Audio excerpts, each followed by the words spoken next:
Dear brothers and sisters, the word change is the motto of many political leaders in winning their political elections. They promise to bring a better conditions and a better life to the people. Barack Obama is one of the examples. He used the word change to win the heart of the people in the USA, and he won. Nevertheless, not only the political leaders can bring change, the spiritual leaders as well. Cardinal Sin brought change in the Philippines during the regime of Ferdinand Marcos and promoted the people power movement. Cardinal Sin appealed to Filipinos of all religions to follow the teachings of Jesus in the Gospels and use peaceful means to change the political situation in the Philippines. In February 1986, President Marcos ordered his generals to deploy against the marchers. However, at a key moment, Cardinal Sin called on his flock to surround the police and military headquarters in Manila. More than 1 million people took to the streets praying the rosary and singing hymns in an outpouring that shielded anti-government rebels from attack. Some soldiers decided to join the marchers.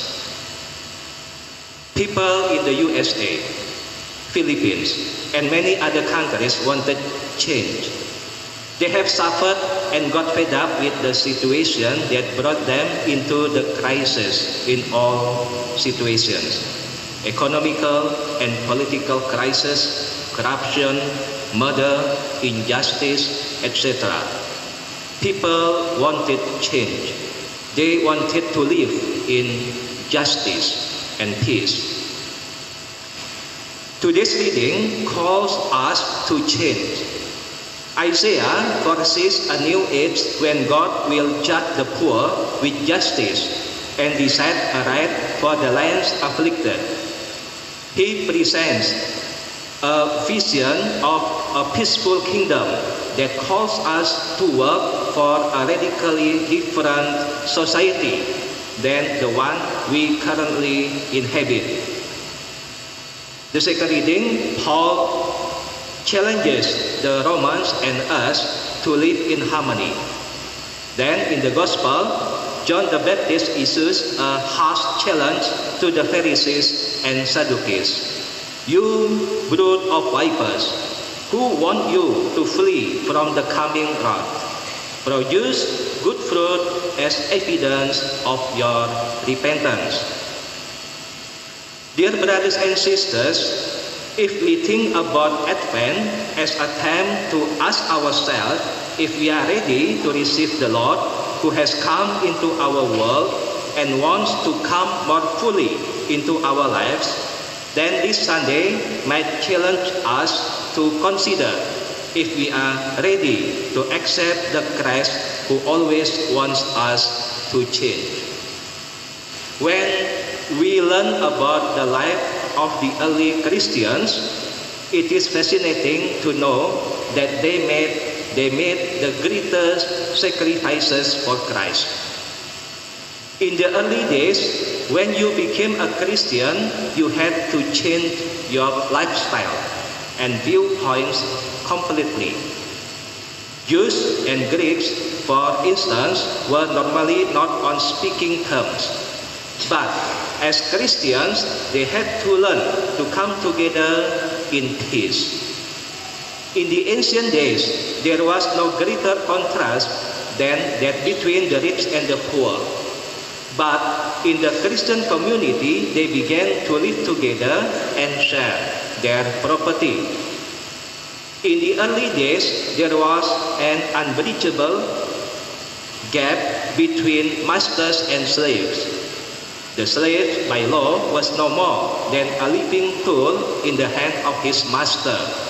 But in the Christian community, masters had to learn to live with their slaves as brothers and sisters in Christ. People showed their willingness to forgive their enemies and to pray for their persecutors. We know the theory, but they practiced it.